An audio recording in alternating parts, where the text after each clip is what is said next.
I am Maureen Grudzinski of Dimensions of the Supernatural and also a little witchy. I'm here with my great co-host, Anthony Simonelli, otherwise known as... Yeah, and let's forget about how you doing tonight. I see lots of people coming in with us, and that is fantastic since we are at a different time. We're here at 5 o'clock. This is a definite special. Hi, Jenny. Hi, Bobby. Hi, Ron. We have a fantastic guest with us, and we cannot wait to see him. Also, we need to get him in and get him out because he only has an hour with us. He is a special guest. This is DARYL Marston. Hey, DARYL. Hey, DARYL, what's up, brother? How you doing? Good. People are confused. We are confused as well. Yeah, we're usually 7:30 on Thursday night, so this is different than us. My apologies, guys. I have a crazy schedule, and Thursday, I think you guys try to get me. I'm actually traveling to West Virginia tomorrow night for the Appalachian Paracon. So, well, we're happy to have you, and we love having live guests because we get to have some chatter in the comment section, and they love to ask questions. So, thanks for being with us. Oh, you're welcome, guys. Yeah, this is awesome. But so, where do we start, Anthony? All right. I mean, I'm going to just hit you with the questions right away because we usually kid around, but no time now. But I mean, I see that you started the paranormal. You grew up in a haunted house. Yeah, I did. But I was like, at the time, I was only 5 or 6 years old when we lived there. And I don't remember any of it. I just remember the stories my parents and my grandparents. My actually first paranormal experience was in 2005 when, I'm sure I've had little things here and there, but where I actually saw an apparition, that's what got me started where I'm at right now. I was actually I was invited to a Halloween event at Fort Delaware, which, everyone knows Fort Delaware. And I didn't know what to expect. It was back in 2005, paranormal was kind of still taboo. So I went to this thing, not knowing what I was getting myself into. And I was very lucky the first time I ever been on any kind of investigation or tour or anything, I saw an apparition. And I thought I was going crazy at the time. Like, I didn't tell anybody. I'm like, there's no way I saw this thing. And I just knew that night when I left there that some way, somehow I was going to follow up on this and try to recreate it and figure it out. And it just led me to this road I'm on now. That's awesome. I mean, I've seen that. Like I said, I told you earlier, I was trolling you, so I could get a little bit of information. I knew some stuff about you, but I like to get a little more. Yeah. I seen that you wrote a book on the horrors of Willis. The House of Wills. The House of Willis. I'm sorry. House of Wills. Wills. Yeah. Something about that almost broke you or something. Did you have? Yeah. That was back in 2014. I had started a team a couple years before that, and most of my team was out of like the Cleveland area of Ohio. We kind of like split up. I was here in Delaware and they were up there, and we would kind of meet up. And they kept telling me about this place called the House of Wills. I've never heard of it. Didn't know anything about it. And so, long story short, about a month later, I was there. And I'd never I'd been investigating at that point about 10 years. And I'd never experienced anything like I've experienced at the House of Wills until this day. It was the one location that actually followed me home after the investigation. Really? Yeah. Played havoc on my life for about 5 to 6 weeks, and until I was able to, kind of move ahead and get away from it. And it changed me. And I talked, and for 10 years I talked about it on radio shows, in People magazine, all these different places. They always asked me what my craziest place was, and it was always the House of Wills. And I would always have people ask me to write a book about it. You should write a book about it. And finally, when COVID hit, I had a little bit of time. I sat down one night and I just started writing, and it just all kind of rehashed itself. And I put it on paper, and then I started shopping it around to different publishing companies, and they picked it up. Llewellyn Worldwide picked it up, and here I am now. It was released last September, doing very well, and very excited about it. Where can people get it? It's Interesting. in bookstores anywhere. Actually, you can go Amazon, you can go Barnes and Noble, Books a Million. Okay, Any bookstore has it. Yeah. that's awesome. I mean, I know I have stories too in the past too. You can make encyclopedias of all the experiences that we Right. get. Yeah. You know, Yeah. but once you get one experience that sticks in your head like that, Yeah. you know, Especially when it follows you home, you don't expect that. You know, Mhm. I had that to that point, and something that was very dark. I don't use the word demon. That's not my thing. I'm not. That's not my. I don't understand that. But I know whatever it wasn't good. And so I wrote a book about it. Yep. It's got a lot of cool. It's actually it's labeled horror paranormal because there's a lot of occult stuff in there that happened at that location and things of that nature. Yes. Wow. And that location was that in Ohio, you said, or Cleveland. Yeah, it's in Cleveland. Cleveland. Okay. Oh, wow. Is that a location that anybody can go to? Or was it private? It's a little tough to get in there at times. The owner, he will only allow certain people in there certain times of the year, just for safety reasons. And he's a great guy, Eric Freeman. Look him up. He's the owner. He's been the owner since like 2011, I believe. And before that vacant for about 10 years. It was a funeral home before that. Oh, that's interesting. Yeah. So when did you say that you brought something home with you after that? And it Yeah. what kind of things were happening to you? So, something attached itself to me, something, and I don't think it was the full Monty. I just think it was a part of that location that came back with me because we were all having really bad experiences there. There was 4 of us, and there had been rumors of that happening way before we were ever there. And it was just very an oppressed feeling. And my kids started seeing things. I started seeing things in the house, hearing things, noticing things that weren't, of the norm. And it's all in the book. There's so much that happened, and it was a slow burn up to this time. When I had that experience. Yeah. That's terrible. It feels like you're being stalked. Yeah, and you can't. And the thing is, it's not like you can. I can't. It's not like an intruder coming into your house, a human, where I can pull a gun on them. You can't see it. You can't fight it. You have to. It's got to be a spiritual fight at that point. Yeah. And at that point, as an investigator, I think I was a little immature, and that's why I brought it home with me, and it attached itself, to my personality at that time. So yeah. Sometimes you can't help it; they just follow you too. Yeah. It's funny that you said that about pulling the gun. My husband always says, "I'll get them. I'll kill them," and I'm like, "Do you listen to yourself?" Yeah. You're right there. How was it being part of Ghost Hunters, like at the peak? What was it like being there? How'd you get part of that team? Because I was when I seen that, it's like, oh, that's pretty cool. Anthony's still trying to be there, by the way. Well, I'll take the first part of the question.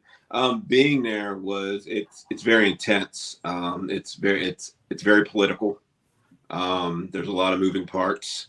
A lot of cooks in the kitchen, should I say? Yeah, I understand that part. Yeah. Yeah. So you've got executive producer, assistant producer. You got all these different producers, and then you're in between Liongate Films, who was the production company, Pilgrim, and then you got A&E over here, which is Disney, and you're stuck in the middle of them, and you're getting pulled both ways. So yeah, it was a great experience. I loved it. I wouldn't change it for the world. The people I work with there, the people in the field that I work with on the production team, is a huge production team. There's like 26 of us. We're on the road all the time for weeks at a time. We became a second family basically. So yeah, it was a great experience. Got to see a lot of really cool spots that no one's ever been to. Especially in season 2 when we were doing Alaska and places like that where no one's ever investigated these locations. As far as getting on there, it was a complete accident. I had a podcast at the time, the American Ghost Hunter Show, and it was pretty popular. I'd had it for probably 3, maybe 4 years at that point, and it grew and grew and grew. Of course, it didn't start out that way. That's where they found me. The producers of Ghost Hunters found me there, and that's how I got on the show. Yeah. I mean, That's really cool.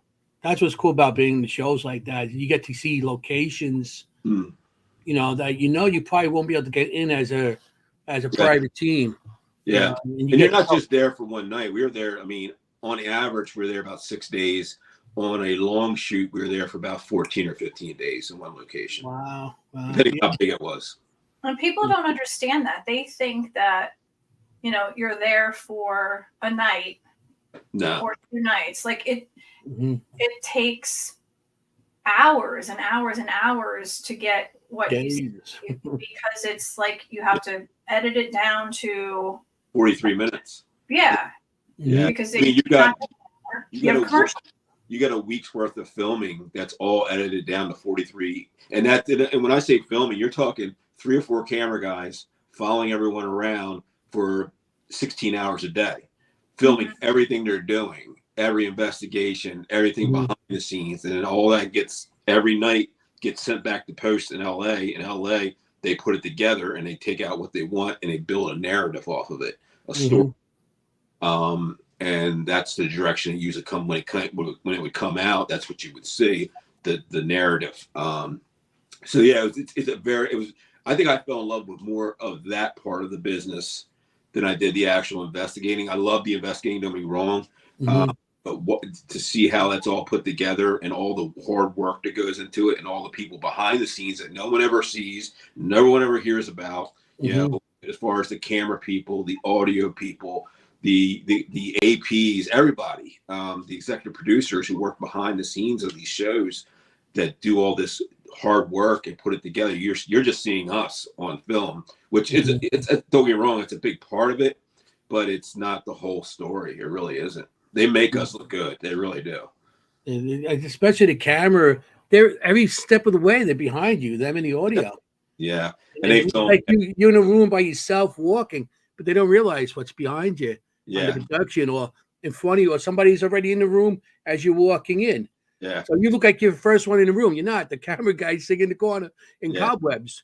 Yeah, I could definitely say, like, on our Ghost Hunters A&E, the way they would do it, we had a rule of thumb where no one. I mean, when we were investigating, the camera guys would follow us into the building. They would be with us. The audio person, producers weren't allowed in the building. We were filming. They would have to sit outside the building, either in a car or at a location, and listen to everything that's going on through the earpiece.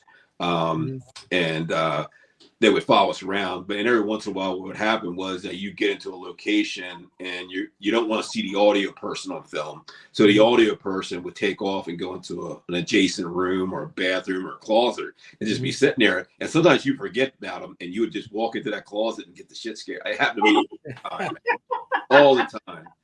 I mean, almost every episode it happened to me. I would open a closet door or a bathroom and the audio girl or audio guy would be laying in the tub just looking at me like,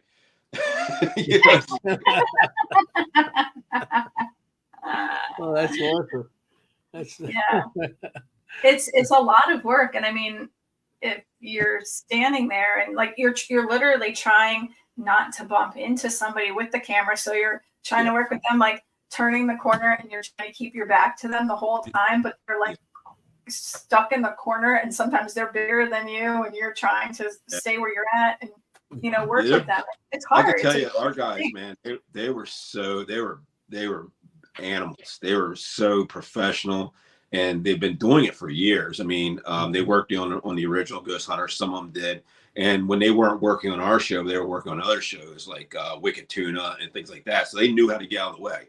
Like these guys were like top freaking notch audio and video guys. So camera ops. So you didn't like on film, like it all can be edited, but they did a really good job of staying out of our way. Yeah, I get it. You see walking into a room and somebody standing there with a microphone. You're like, Oh, whoa, hey, yeah.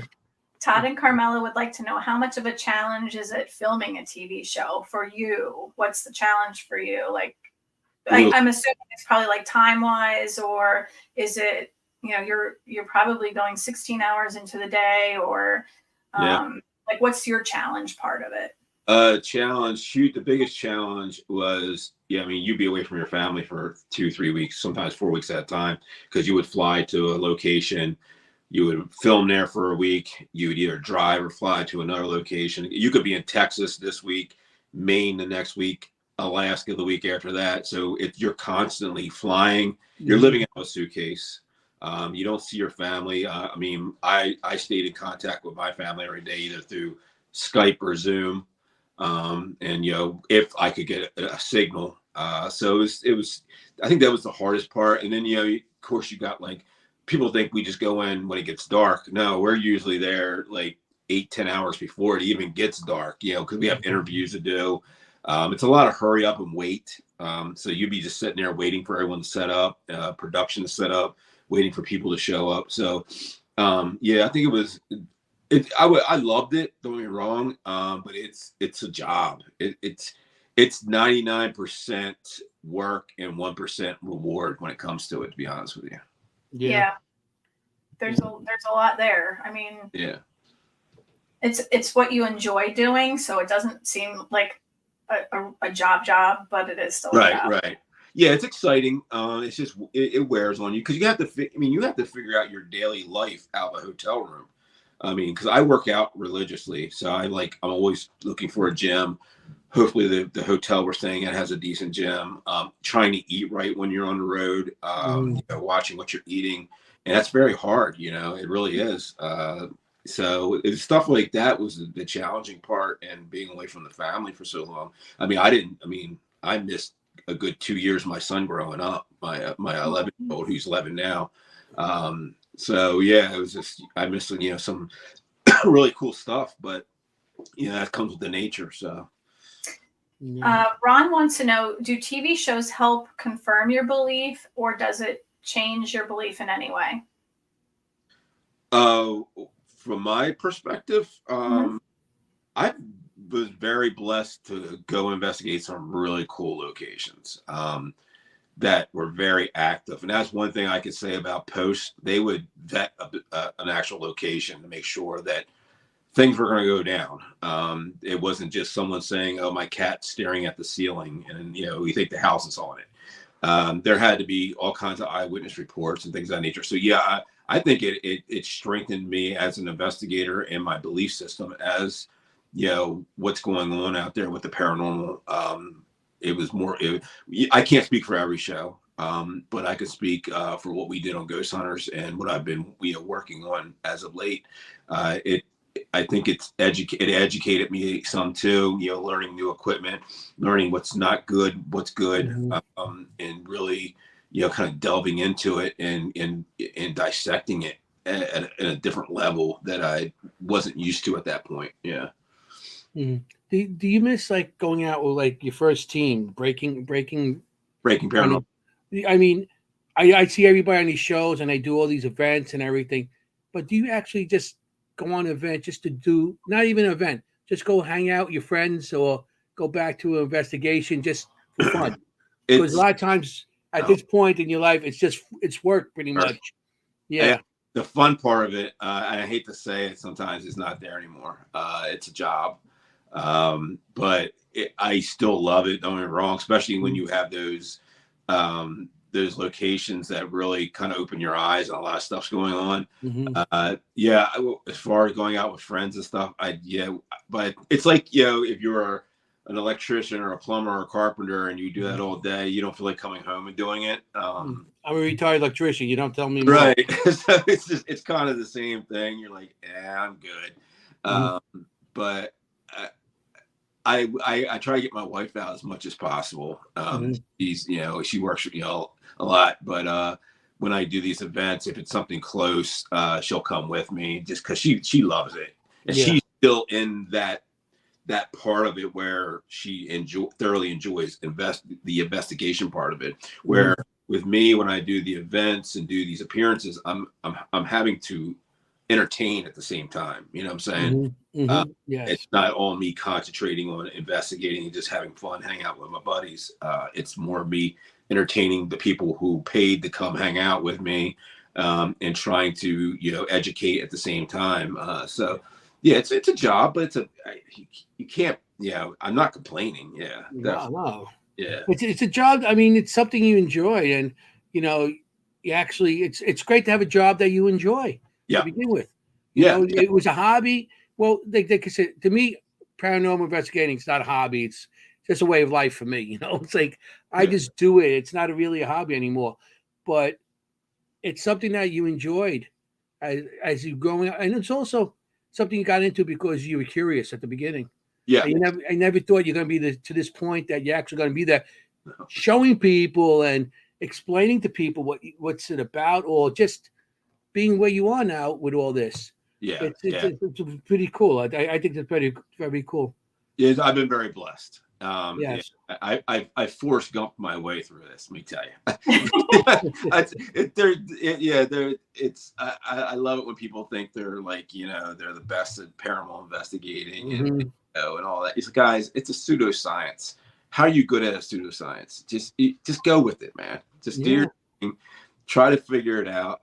Try to investigate. Have a good time with it. I mean, I always say there's two different kinds of people in this when it comes to the paranormal, aspect. You have ghost hunters who like to go out on the weekend, have a good time, investigate. They're not trying to recreate the wheel. And then you have paranormal investigators. I can do both. I've done both. And you have paranormal investigators who are like delve into it. They're trying to learn the science of it and the pseudoscience of it, I should say. Yes. Trying to build it, and going, and a lot of them are they have good intentions and they're trying to do the right thing. But there's a lot of people out there who take themselves way too seriously. It comes with this business. It really does. Yeah. I think there's a third group. There's our group. We love what we do and we love the science behind it, but we have a damn good time and we can't stop laughing. Yeah. And I think that's where I'm at. I can do both. I can be the entertainer that you see on TV, or I can be the serious guy when I have to be. Yeah. I mean, we always have fun on our investigations now, because we're a group that we all from different states with different teams, and we all just get together and do investigations together. Yeah. And that's the best. You know what I mean? That's fun.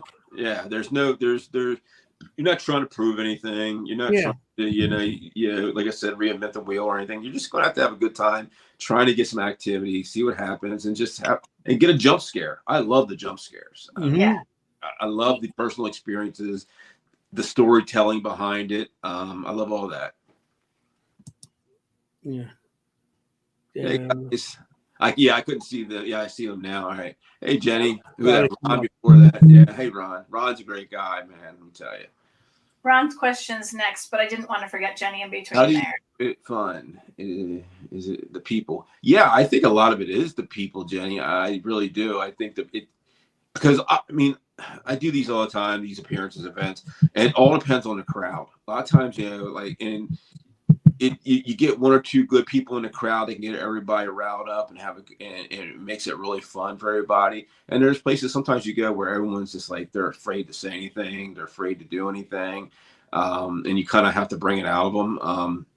So yeah, I think it's the people who definitely make it fun. Yeah. There goes Ron. Thank you, Ron. I appreciate that. You too, sir. I got the opportunity to meet Ron about a year or so ago now at a vacation in New Jersey at the the Ritz Theater. And Ron came out there. Ron and Lourdes came out there and it just blew my mind with what they do. Yeah. I was with them last week. I'm gonna be in this weekend, next weekend. I'm with those guys all the time. Yeah. That Ritz Theater is pretty cool. It's a nice location. Yeah, it was beautiful. Yeah, really cool location. I wasn't there very long, but it was a really cool place. Yeah, that's a nice place to get to. It's a really beautiful location, and it has so many things that are kind of still hidden about it, and it's I love going there. Yeah, still new. So since we're at the half hour, why don't we bring up My Haunted Manor and we'll talk about that? Yeah. Yes. Yeah. Thank you. My Haunted Manor is something that it came about by accident. I was over in the UK back in September for about 8 days. I did the Festival of Unexplained, which is like one of their big paracons they do every year. And when I was over there, well, before I got there, I was asked if I would do this show for a night called My Haunted Hotel, which is in Chester, England. And I didn't know anything about it. I never heard of it or anything. So we went, and I fell in love with the production guys, the people who were filming it and everything, which is, Danny and Brett and Harry. Harry's the owner of My Haunted Hotel, which is it's actually a bar, like a pub downstairs, and it's a 500-year-old hotel in Chester, which is one of the oldest cities in the UK. And they film a full-time show there, 24 hours a day, cameras everywhere, full production, amazing. I fell in love with it. Hung out with Danny for about 3 days, and got back to the States, and we started talking about bringing that concept over here, and doing the same thing. And it grew legs very quickly and took off. We started filming late December last year, and we've been filming ever since, almost every weekend. We have cameras. The place is called the Samuel Miller Mansion, which is in Columbia, PA, which is now My Haunted Manor, USA. And we film there 24 hours a day. We have cameras set up. We're there. We're in and out there, almost every day of the week, filming, doing stuff. And it's really grown legs and taken off. And, we do events there. People are allowed, the public is allowed to actually come there and stay overnights and be on camera all night. You have experience, you'll be on the show, most likely.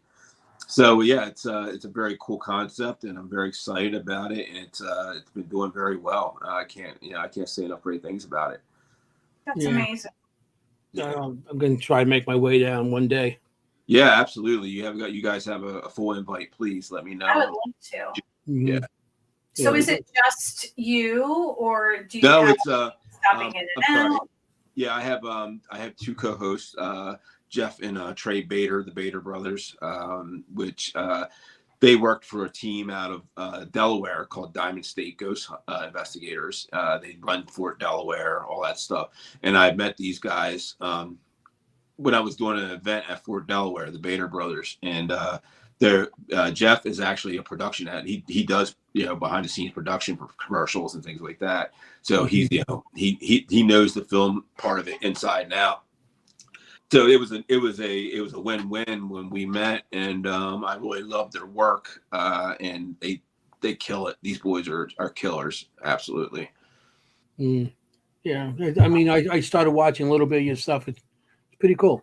Thank you. Pretty cool. Definitely, I got to check it out. So I was looking at the floor plans and everything in the place, and it looks like some nice size place. It's big. Yeah, it's when you see like the Google image of it, you're in front of the building, and it doesn't look that big, but you're not seeing the side view. Like, it takes up the whole block. It's with the basement, it's 4 floors. It's huge. I haven't sat down and actually counted how many rooms are in that building yet, but it's big. Yeah. It looks like a good place to put hang out for the night and just get. You can come there. We have 2 rooms that we call dorm rooms, that we have actual beds and cots, so people can spend the night. If you do an overnight, we do. So how we do it is besides the filming part of it, we do a monthly main event where the public can come out and hang out, and we run from like 7:00 at night to 4 a.m. Where you get to hang out with us. There's 2 tiers of tickets. There's the regular entry ticket, which is like $55, I believe. You get to stay until 11 o'clock. And then you have the VIP ticket, which takes you from 7 all the way till 4 a.m., where you get to hang out behind the scenes with us. We have a whole camera room where we're watching everything. You get to come back there, hang out, which is off limits to anybody else. and you get to investigate and have a great time. And then we have the regular tiers, which you can come there during the week by yourself with your husband, your wife, your kids, and spend the night completely there by yourself. We usually have someone in the camera room watching and making sure everyone's okay, and just recording everything. But you got the place to yourself. You get to hang out. You get to investigate where you want to investigate, and to take your time with it. And you don't have someone over your shoulder telling you, "Oh, you got to move on to the next room." You got the place all night long until you leave the next morning. Yeah. Yeah, that's why I like to investigate with nobody there, and just a lot of people do. Yeah. Or just a group of people that instead of out the public. Yeah. I've been doing this for long. I've been doing this over 40 somewhat years, so yeah, I like to go in and and do that. And get the feel of the place out. It takes on a different atmosphere when you're there just with a few people or by yourself. Believe me, our main events are crazy. We've had some crazy stuff happen there. But I feel when we're just in the building by ourselves filming, like there's 3 or 4 of us. We have a camera guy and there's the 3 of us. And usually, 2 of us will have cameras as well. It gets a little wild. Yeah, that's cool. So how old is the Samuel Miller mansion? It's rounding right now, probably about 240 years, 235 years old. So let me give you a little insight. So Samuel Miller Mansion, Columbia, PA, is one of the birthplaces of the Underground Railroad. So it was used by abolitionists to bring in, freed slaves or escaping slaves. And the Samuel Miller Mansion was the main hub where they came in. There's actually if you go into the basement, there's an actual walled up tunnel where they used to come off the river into the building, and they would hide them there. So were they Quakers? I'm sorry? So was Samuel Miller a Quaker? Samuel Miller never lived there. So this is what we're doing. This is what we've been actually working on. Is finding out the actual true history of the building. And a lot of that's in upcoming episodes. I really don't want to divulge too much. Do that. But there's 4 episodes out now. The first 4 episodes have dropped. And some of the newer episodes that are coming out is us really delving into the history with historians from the town, people who are not from the town, historians we brought in to actually go through everything, the town archives, and really dig into it. And we found some really cool stuff. So basically also too, which is another really cool, and this is the part that really gets me, the town of Columbia, PA, if it wasn't for them, there would have been no Gettysburg. So what happened was the Confederate Army, so you have the Susquehanna River, it's right next to the town. And don't throw away, and there's a bridge that goes across it. It was a wooden bridge, and almost a mile long. It's huge. So the Confederate Army was marching onto Harrisburg. They got stopped there by the Union Army in Columbia, and so they're shooting back and forth for a couple of days, cannonballs and stuff. So what they decided was, we can't let them take Harrisburg, so they burnt the building. They burnt the bridge down. So what that did was force the Confederate Army onto Gettysburg, and that's where Gettysburg happened. So there's a lot of crazy history there. It's just fun every time we're filming the stuff that we're finding, the true history of the building. Because you go into a location like this, especially it's been investigated for many years before we got there. There's always rumors. Oh, so died in the basement. This person, and you can never actually find a name, and everybody just goes with it. Well, that's not what we're doing. We've had people tell us these stories, but we're actually delving into them and see if they're real. We're bringing LiDAR into the basement to see if there's anybody buried in the basement, because there's rumors that someone was buried in the basement. Okay, so let's bring in ground penetrating radar. So that's what we're doing. So there's all kinds of stuff we're doing, and trying to figure out the true history of this building and who actually died there and who actually never was even in that building. Yeah. I watched a little bit. You went live on Facebook. Yeah. So I watched some of that and some of the history that you said. I'm not going to say here was, how you just came across stuff that even the owners didn't know. Yeah. Or the historians didn't know. Yeah. So that's why we have pretty interesting working on it. Yeah, we have the town historian, Chris, and we brought in our own historian from Philadelphia Mm-hmm. to kind of go, kind of figure things out. And it's been paying off very well. And we've been like leaking little bits out every episode. Yeah. Mm-hmm. So that's pretty cool. Especially when the owner and historians of the town didn't know you're finding evidence and stuff. I see, and I heard you're going to put extra cameras there. I think that's pretty cool that you guys are doing all your own camera work. You're putting the DVR cameras all over the CC cameras. Yeah. And I think I would love to have a location that you could do that. That's like a dream for me. What you guys are doing is have a location, have cameras, and just do the research right there. And currently we have 8 cameras running in the building at all times, 24 hours a day. And we can actually I can sit right here on my computer and watch everything that's going on in the building at all times. And we're adding another 8 cameras in May. So that'll be 16 cameras. Plus we're going with 2 live cameras that you can watch live as it's happening in the building in certain locations. Before it's all said and done, there'll probably be about 24 or 25 cameras in the building. We have a lot of spots we don't have covered yet. That we want to get covered because there's all kinds of crazy activity happening. We did a main event last month where we had our grand opening, and we had people in the print shop who witnessed a full body apparition walk across the print shop. Not just one, multiple people saw this happen. Wow. So we're trying to get, we're putting a camera, because what's happening, the owner owns a print shop. He does all the printing. He has a printing company, which is part of the building, but it's weird how it's like an L shape off to the side of the building. So it's not like in the manor.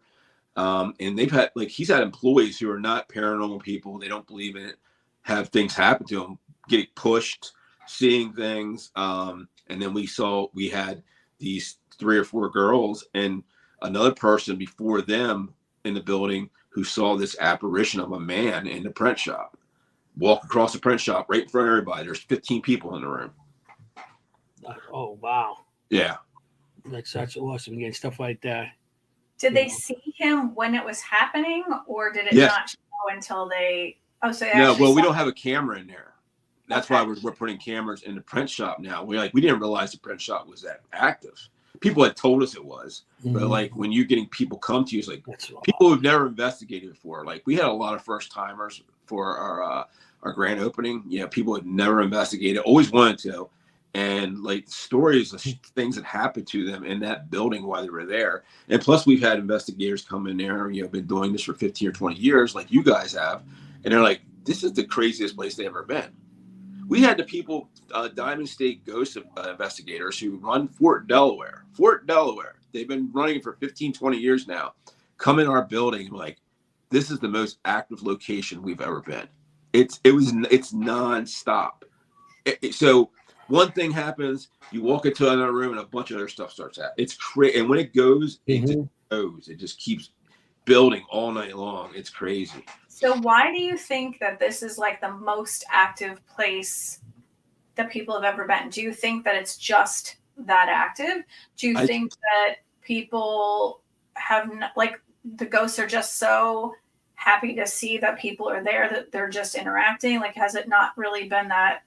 I think it wasn't that busy before. Now it is, and I think that energy coming into the building, and I think whatever's there is very, very intelligent. And it's able to react. And we had something in the building a couple weeks ago when we were filming at like 2:00 in the morning, mimic everything I was saying out loud. Oh my God. Yes. It was mimicking me, and we could hear it out loud, and you could hear it on camera too. Like was it like trying to even use your voice and everything? No, it wasn't using my voice. It was basically just repeating everything I would say. That's funny. I came out of a control room. I was walking Jeff, who's on the show, up a flight of stairs, and I was joking around. I said, "Okay, where I'm filming? I'm like, where are we going?" And he said, "Oh, we're going up to the 3rd floor because we were doing a solo session. I was going to drop him off and come back down." And we're walking across the room, and I go like Matthew McConaughey, all right. I'm walking up the steps, and this thing goes, all right. I've had that happen to me, but it was like literally mocking me and I would say something like, all right, and it would go, all right. Yeah, this is how this was. It was more like, it wasn't like as fast as I said. It was slow. It was like, all right. Like, That is awesome. yeah, it was pretty funny. We got to get something with Staticom and us and everything going on there. I think Staticom is perfect for that. I want to get Ron and Lawrence up there, and you guys are more than welcome to tag along with them and maybe do an episode. I haven't talked to them in a couple of months, but because I've been so crazy busy. I was hoping to catch up with them next month at Red Mill, but they had to cancel that because the lady's sister Lisa is having surgery. So, oh yeah, I heard. Okay. Yeah, so I'll catch up with them at some other point and do some stuff with them. Yeah, that's. I mean, that location, perfect. I mean, the Staticom from last weekend, we were getting stuff, and this week I'm going to be with them this weekend. So, yeah. I'll tell them I'll be reaching out to them real soon here, hopefully by summer. Todd and Carmel are asking, is there a look? Yes, it's funny you asked that, guys. Since we've been in the town of Columbia for 4 months now, filming and being a part of this location, we've actually become members of the Chamber of Commerce, which is MAC, because we actually had to go up there and have a meeting with the board of the whole board of the town about 2 weeks ago, and the mayor, the chief of police, and they're throwing locations at us left and right to investigate in the town because they're so excited about what we're doing there and the commerce that we're bringing there, and the just the eyes on back on the town that's been kind of forgotten for so many years. And there's locations that they keep coming out of the woodwork asking us to come to their spot. We've done a couple of them so far that'll be on future episodes, and we're just going to keep doing them. It's become just it was Samuel Miller, my Haunted Manor USA, and it's grown to the whole town of Columbia type thing, which is really cool. I never thought personally it would grow like that, and it's only 4 months into it. So it's really cool to see the town behind it. The mayor will be there next Friday with us. We're doing an official ribbon cutting, so the whole town will be out there. We have an event next Saturday night. So Friday night we're doing ribbon cutting. We're doing the main event Saturday night. So it's really awesome to see the outpouring of respect and people getting behind this project, My Haunted Manor USA, and the My Haunted project, which is My Haunted Manor, My Haunted Hotel, and the whole thing. If you guys get overwhelmed with any investigations, you know where to call. Hey, yeah, absolutely. Yeah, I got a room full of equipment. She has her experience, and I got Ron and Lourdes at my hip. I'm at their hip. We're stuck together. If you ever need a psychic medium, you guys, like I said, you're more. She got hers. I got so. Yeah, are we get overwhelmed and you need some help out there? Yeah. I'm retired now, so I could do anything. And I'm available during the week too. So Anthony and I can come out there like Ghostbusters. Yeah. You guys, like I said, you're more than welcome. Just shoot me a message, and I'll get you access to the building. I got the keys to it, so I'll let you come in and do your thing. Yeah. We're always available. That's awesome. Where can people find My Haunted Manor? Where is this broadcasting? Okay, so you go to the My Haunted Project, which there's a couple ways for that. You have all the social media links, of course, but My Haunted Project is on YouTube and it's on VHX. There's 2 versions of it. So basically, when we film these shows, the show is cut to 2 different shows. You got the YouTube version, which is free to everybody. Anybody can watch it. And it's kind of like, it's the full episodes. And you have the VHX version, which is like more behind the scenes type stuff, bloopers and us just having a great time, investigating as well. Stuff that, you don't see on the YouTube version. That's VHX. So like I said, there's 2 different versions to it. And the same thing with My Haunted Hotel, which is over in the UK, because this is one company that we're doing here. We work with those guys a lot. They were just over here in January, February, filming with us. I filmed with them back last September. So yeah, it's a family affair. You going this year to back to the event out there in September? Festival Unexplained. No, I'll be in California that week when they're having that, and then I have the Warren's Paracon the same week when I come back. Okay, yeah, because that looks like a good event, and it looks like there's a lot of people.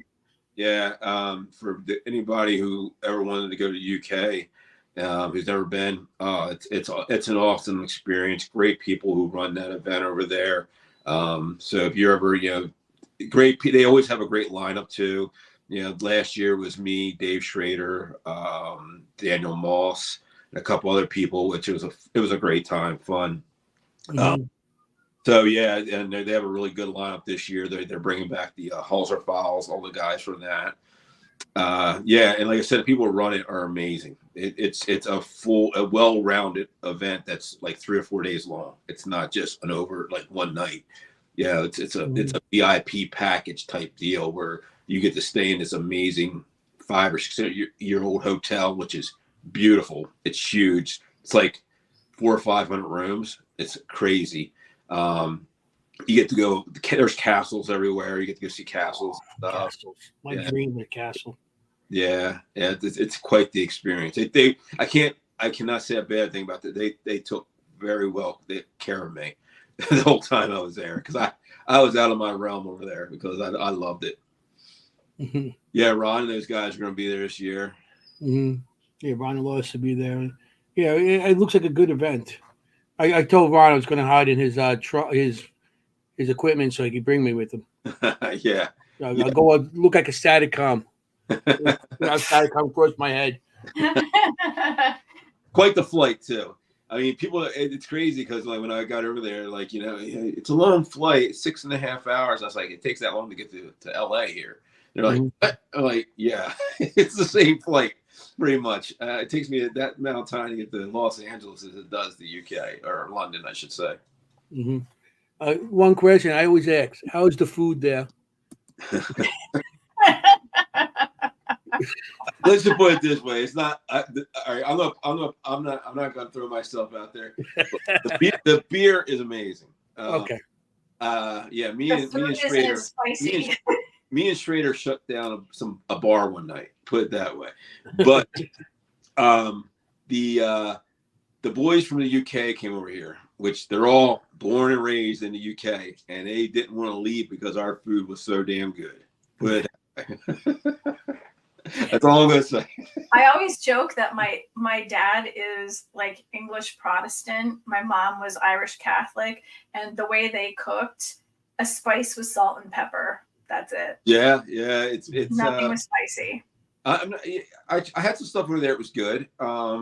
They tried to get me to do the blood pudding thing. I wasn't having anything to do with it. No, just the name alone. It's like, nah, you just turned me off there. But yeah, they had some, it was okay. Yeah, it was great. A lot of fish and chips, huh? Yeah, there's a lot of fish and chips, and it's different everywhere you go. Every restaurant you go to, it's different. It tastes different than fish and chips. And they know the difference between the good stuff and the bad stuff. Of course, I had no clue what I was when it came to eating over there. But yeah, I survived. I'm here. Well, we're glad you're still with us because this has been a great show. I mean, I love the idea of My Haunted Manor. It's a really fantastic idea. Mm-hmm. Yeah, it like I said, it was a godsend. It was all by complete coincidence. We all ran into each other in the UK, and it just grew from there. And it was it's been an amazing ride. It's a full-time job shooting this thing, but it's fun. I'm getting to work with people I love to work with. I respect, and it's great because if I want to, at the end of the day, I can just come home. I'm only an hour. Yeah. You can tell but your face completely changed when I brought up My Haunted Manor. You're so excited. I'm very proud of it, I should say. I mean, Ghost Hunters, don't get me wrong, Ghost Hunters was this established beast before I ever got there. It was, you had Ghost Hunters, you had Ghost Adventures. That was the two big boys. Mm-hmm. and it was already established, and I was thrown in the mix as co-lead investigator at Grant, which was who would have thought, Mm-hmm. It just happened that way. But this right here is something we built from the ground up. It's taken off over here like wildfire, and we have a huge backing from the UK, a fan base over there already, because it's been running over there for 2 years now, and the people love it. So they all adopted us. Of course, we're the Americans, and it's just been a crazy experience in getting to work with people you like to work with, and that you don't mind spending so much time with, is a godsend. And like I said, it's great because I can come home at the end of the day if I want to. We have an RV and everything there we can stay in if we want. But I like to sleep in my own bed. And honestly, that says a lot, because from everyone I've ever spoken to in the UK, they've all said to me that they don't really even watch anything that has to do with spirits or ghosts or whatever, because this has been around them for centuries. Yeah. I mean, it's so haunted there that it's just like, oh, it's just old hat to us. Yeah. So if you're getting a huge response like this, kudos to you guys, because that means a lot. Yeah, it does. And not just that. I mean, the people over there are amazing. I mean, they're so generous and just really good people. I mean, you go over there and everyone's there's certain parts of the States, we know, we're all Americans, where you go and just like, no one will even look at you. They step over you if you're laying in the street. But over there, I'm from Queens, New York. You don't have to tell me much more. Right. Over there, it's just like everywhere you go. I can say maybe London was a little kind of like, London was more like America to me. It was like New York City, London. Yeah. And that's not knocking. It was great. It's a great experience. But like, you get outside of London and all the towns and cities outside of it, man, the people are amazing. I can't say enough great things about the UK people. Awesome. Yeah. That's good. And your show, the reason you're so much in love with your show is you got full production. Yeah. You can do whatever you're doing, what you want, without being told this, and this. You put in what and you cut whatever you cut out. You cut out for a reason, but you're putting in stuff that you want, not some guy in the editing room say, "Hey, this looks cool." And we dealt with that a lot on Ghost Hunters. We'd have some really cool stuff that we thought that never made the show. Like we were like, why didn't we would see it like 2 or 3 weeks before it was aired on TV, the episode. Like it would be sent to us if we were home or on the road, and we would view it. And we'd be on the edge of our seat, like hoping that scene of whatever happened was in the show. And sometimes it didn't make it. 50% of the time it didn't make it. Maybe more. With this, we say, hey, it was it paranormal? We don't know. If we can't prove it, we're not going to use it, of course. And the crazy part too, we've had so many people who've been investigating that building for years before we ever came, who are sending us footage that we're using, as evidence on the show to kind of go back and try to recreate some really cool stuff. You guys got to check it out. Like the image of the child looks like a child standing. Wow. Yeah, and it's called The Kid's Room, which is the crazy part. There's this little 3 to 3.5 foot tall full image. You can't make out facial features or anything, but you can see the arms, the legs, the head, the torso just standing there. You have another one where you see this black mass just shoot across the room like it's a video, and things like that. It's crazy. That's awesome. I don't know what time you have to leave. It's it's getting late for you. 5:55. 5:55. Yeah, I got about another 5 minutes. Okay, good. So what else do you want to tell people? Like, what do you think your message is for people who are interested in the paranormal or would like to even get into the paranormal? We've already gone over that. You don't make money. Yeah. It's a feast or famine, that's for sure. Yeah, I mean, for people who are never investigated before, I always say your best bet, and this is how I did it. Like when I had my experience, I walked away. I didn't join a team or anything like that. I just started doing it on my own. Then I started with, not long after that, I started dating my wife, and she got into it. So we kind of like were, knocking around and hitting locations and renting places and stuff, just us. And that's how I grew. Sometimes if you jump into a team or something like that, there's a lot of rules and ways they do things. It might not be the way you want to do it. But I always find yourself, go out and find yourself as an investigator before you go join a team or do any of that. And you don't really need to be a part of a team, to be honest with you. And just have fun with it, and don't take it too seriously. Don't, like I said, don't go in there and taunt and things of that nature. Go in there and just investigate. You don't have to have a ton of equipment. I walk around with an EDI, a body cam, and a recorder. That's all I got. That's all I carry when I go to a location, when I do an event or an appearance. I don't come in with suitcases and suitcases full of equipment. I mean, I have them, but I don't use it. So yeah, just have a good time with it. And one of the best things, a piece of equipment is you as a human being, not some, box that you put batteries in. It's you. You'll, like, if you pick up on stuff like that, you'll feel it. You'll feel the change in the location. Absolutely. You can just get into a location and sit in a room and just feel it out, man. Just do your thing. And I agree with that. Maybe throw a couple little cameras up somewhere and just record everything that's going on while you're having your experiences.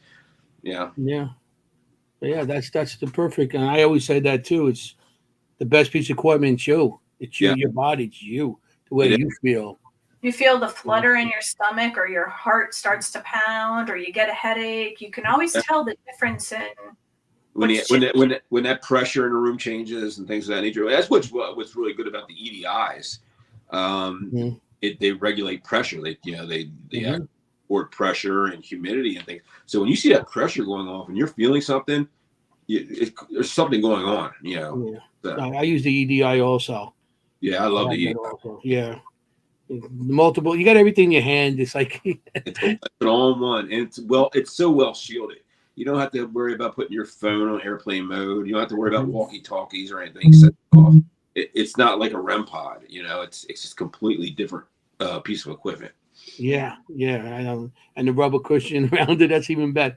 You got the SD card already in it? Yep. Yeah, that's what you take the SD card and put it right into your computer. Yep, and you can sit there if you're hearing things, you're recording footsteps, and you got that EDI going off. You can take everything off there and correlate it, and with on your laptop or on your desk.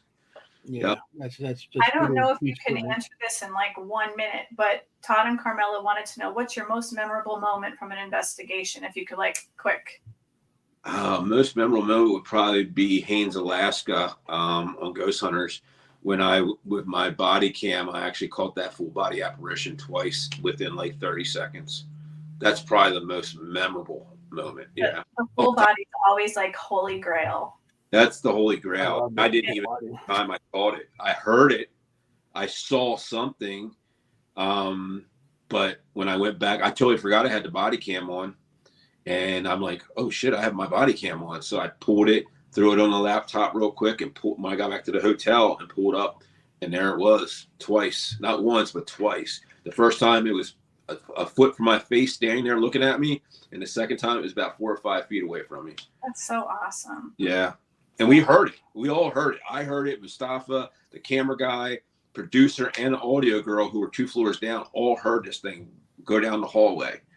I saw it in real time, but when I saw it, I'm in the dark, pitch black, Alaska, 30 degrees in the building, and I see this black figure. I hear running, but when I caught it, of course, on my body cam, it's an IR, and I could see this white apparition. And the only way I can explain it looked like Casper. That's what it looked like. Wow. He is out there.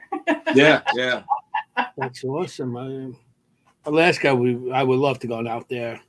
Alaska sounds like a great place. It's except for the cold, but I was there in January and February. We were there for about 10 or 15 days. I forget.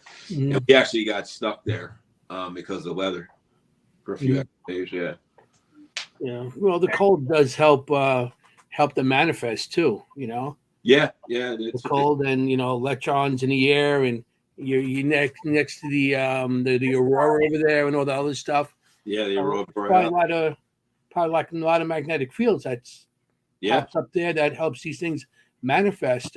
Full bodies probably pop up all the time. Yeah. Full body apparitions. Yeah. So. Well, it's 6:01. We don't want to keep you. I appreciate it. It's been an absolute pleasure for you to be with us. You can come out anytime. Thank you. I'm looking forward to one day investigate with you. Yeah. Well, like you said, the door's always open. Just set up a time. We'll make it happen. Bring our doors with you. Yeah. Absolutely. Thank you so much for being with us. Definitely. All right, guys. Thank you. Have a great one. Thanks for having me. We'll talk soon. Have a great day. Be safe. I'll talk to you. All right, bye-bye. Thank you. Bye-bye. Bye. Oh my God, what a nice guy he is, isn't he? Yeah. We got a little time left. You want the audience to ask us questions? Yeah, I mean, they can obviously send some questions out. Do you want to? Yeah. Anybody wants to ask us anything? You were at the Frelinghuysen with Jenny. Do you want to talk about what you saw there? Well, we did a bunch of different things. We had people coming to us, so we had our little sections, and Jenny and I did the Estes, the SC. I always saying it wrong, but yeah, we were getting some results on that. We were in two different locations with wireless, and more stuff was coming out of one location more than the other. But we were getting names and stuff like that, and there was this one little girl there, and as a matter of fact, this is the second time she's seen us. She's seen us at the Vale House in Speedwell. I think, what was that, last year or not too long ago? And she's seen us there, and then her father brought her to this one. She's really into it. This kid is really good. She actually she's seen somebody looking in the mirror in through the window from the outside with a beard, and she described him right down to what he looked like. And then she actually went and did the Estes, and she went inside. She couldn't keep the headphones on, so we let her do it without the headphones. This kid was picking up stuff left and right. She was really good. I don't know how old she is. I mean, I guess she's about 8, 9, 10 maybe, and she's really good. So very interesting. Yeah, it was a very interesting night. Oh, Jenny said she was 9. That's young too. She's 9. That's I know. awesome. On the other floors, Richie got a couple of pictures that he drew of stuff that was going on there, and people, recognized him. Ryan Lourdes got there. They were getting good stuff, and we had the Moon Girls there. Lisa and Nicole were there too, and they were getting a lot of stuff on the 3rd floor of that building. But it was a good weekend. It was really good.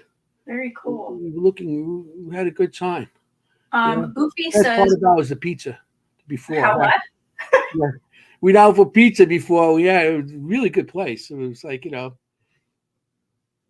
got to talk about food too. Hey, I know. Food. It's got to be pizza or cannolis. That'll be my next talk show. Food in the paranormal. Food of the paranormal. Oofy wants to know, when humans sometimes mimic animal sounds, what does it mean? It means they do not understand the animal's language. Perhaps something is doing the same in this case that isn't human. Oh, when he said all right, and the human spirit did the same thing. Mm-hmm.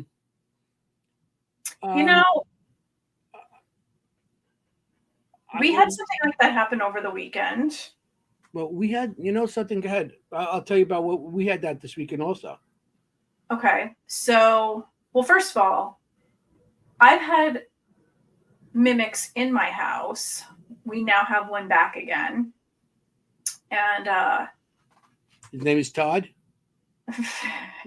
No, he just makes fun of me. I actually was home by myself, and I heard, "Hey, Mom," like as if my daughter was going to ask me a question. She wasn't home. No one was home. And I haven't had a mimic here in a long time. So that kind of freaked me out a little bit, because this weekend we were asked by Interstate Paranormal, who is awesome. They asked us to come with them to Pennhurst. So it was the first time I was at Pennhurst, which is weird because everybody goes to Pennhurst, right? I don't know why, I've never been there, but Pennhurst was something crazy for me. I had myself ready. I was ready to go. I couldn't wait to get there. I was super psyched. Todd and I went. Our son came with us. He was super stoked. He has never really done an investigation before. He has abilities as well. We were assigned to teams. We had a great team. Our team was amazing. The first building that we went into was the Quaker building. And immediately we got something. Like, it was hot, really hot. Something was like on our trail. So we're going through the whole night, and like there's so much I could tell you, but we went into the basement of Devon. And if you don't know, there's a part of it that is called Candyland. We sat for a little bit, and we were told that if you clap in there, you'll get a clap back. We didn't get that. However, we sat for a little while, pitch black. Nothing bothers me. Nothing scares me. As a matter of fact, if some people get scared, I'll literally confront it. My son was across from there. My husband was in the corner. I was sitting on one of the beds, and one of the other girls that was investigating with us was on the other side of the room. It's a big room. I had a baseball hat on, and my son, within, I don't think it was 15 seconds, he goes, "I can't do this." Flashlight on. He goes, "Something's blocking out all of the light in the room." Put out the flashlights again. Same thing within just the same amount of time. Freaked out. We tried it again. I had something stand right up against the brim of my baseball hat and literally walk its way around the brim of my baseball hat. And I felt sick. I flipped on my light. I said, "I don't think I could do this either." It blocked everything. It felt like I was getting black tunnel vision. Turn the light back off. Same thing. I said, "I can't do this." And I apologized. And the girl that we were with said, "It's okay. I mean, I don't feel the way you feel. I don't get that emotional, whatever. I'm not an empath. I'm not whatever." She's like, "It's okay." I said, "I'm just going to turn my flashlight on and put it between my knees so there's a slight light." We did the clapping again. And then she said, "I'm going to try the shave and a haircut." So she clapped the beginning. None of us heard anything. Finally, we were like, all right, we give up. I turned my flashlight on. I stood up and I started throwing up. I don't ever get like this. Never. And like a lot of you in the comment section, you've all investigated with me. Nothing gets me to that point. We walked out. I was fine. We got down the hall. We started looking into other rooms, and it was said that there was a room where someone was doing dark magic. They were summoning demons.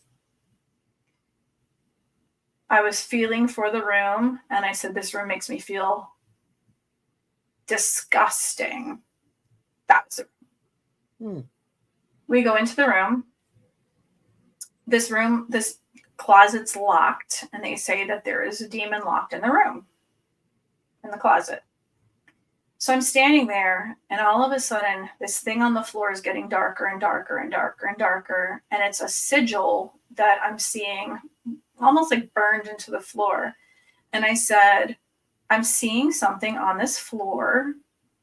And it's kind of like what I have on my arms. Like, I don't know how you could see this. Like these. Yeah, I can see it. Like these are called keys of Solomon. These are the higher keys of Solomon. They're for protection.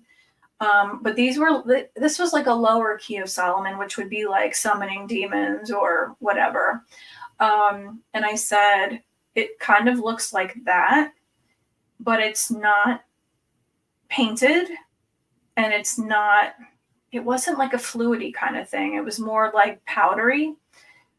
And I said, I don't know what the substance is, but it's something odd. And I said, I don't know if it's like a brick powder, like somebody scraped the brick down or whatever, but there's something there.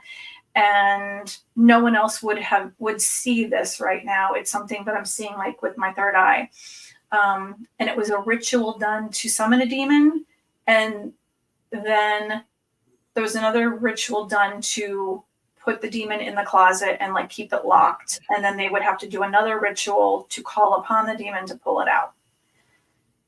So there were things drawn on the walls, like upside down pentagrams. And I said, those things were not done by the same people. That's kind of more like for show. These were people who actually know what they're doing. I found out later that what was done in ash, which would make sense. So we go back out and we go down to the end of the hall, and we're standing in this intersection. My husband's looking through pictures, and he sees this mist in like a long thing over the top of my head. And then there's a mist around me where I got sick. But we saw something else that looked like a hanging skeleton. So we were like, let's go check this out. So as we went, my son was sitting with one of the other people that we were investigating with. And she was kind of sitting at the intersection with cameras down all the hallways. And the other four of us went to see if this was in Candyland. So we go all the way down the hall. We turn the corner. Now, I forgot that I was using my cell phone to record our session in Candyland. I forgot to turn it off. I'm an idiot. I never remember to turn my recording off. And we go down to that room. This skeleton was not there. It was actually a white figure painted in the corner of the wall. So we're like, oh, this is what it is, but it doesn't explain the white mist in this band or what is around me. So we turn around, we come back, and they're yelling to us, you are not going to believe this. We heard a woman screaming just as you turned the corner to get away from us. So they play it back for us, and you can hear this blood-curdling scream from far away. So it was just as we had turned the corner. I'm not thinking anything of it at the time. We get home, we go to bed because we got home at like 4:30, 4:45, something like that. I play it the next day. I still had my recorder running. Oh, wow. Not only did we get that, we got claps back. We didn't hear the claps at the time like everyone else did, but we got the claps on here. So I'm like, I'm an idiot. I have 36 minutes of recording on my phone that I'm going to have to go through now. But we did get the claps. We got 2 claps back for the shave and the haircut. And they were like really light. So it sounded like a little kid. But this scream was something like you've never heard in your life. And it didn't even sound the same. It kind of sounded like this. And I'm like, Todd, you need to hear this. I played it for my son. I put it in our group. The phone was in my pocket, so that even should have made it like lighter. It was blood curdling. And it was at the exact same moment that we had turned the corner, because you could hear us having our conversation. You could hear us walking. You could hear the moment that we got into the room. And it was exactly when the phone was turned off when I realized. It's so strange because none of us heard this. Not one. Weird. I mean, when you get EVPs, usually it's like that. Nobody hears it until you play back. A lot of times when we get the EVPs. But they heard it from all the way down the hall, and they have it recorded too. And they physically heard it. Yes, and they screamed to us, "You cannot believe the scream we just heard." And it was louder for us, and we didn't hear it at all. So crazy. That's I mean, it happens. I mean, you have two recorders in your hand. One recorder will get EVP, the other one it won't. It's just, sometimes you go to one recorder over the other one. But why? So does anyone know why that happens? Is it that they only want us to hear what they want us to hear? Now, someone said that it was a glitch. I don't believe that that's a glitch. There's no way in hell that someone else got the same recording that I got. Mm-hmm. And some of us didn't even hear anything, and some of us did hear something, and it's at the same exact time. It's not a glitch. Someone else said... Sound envelope. I never heard that. I never heard that either. Someone else said that it sounded like the call of a raccoon because it's in like rural Pennsylvania and they've seen raccoons in the buildings and blah, blah, blah. Now, that I can understand. And if it explained it and there was proof of it, I'd get that. My husband has heard raccoons. He's lived out in the middle of like a wooded area, and he knows the sound of raccoons because he's listened to them. We've even gone online and we've heard all kinds of raccoon calls. Doesn't match.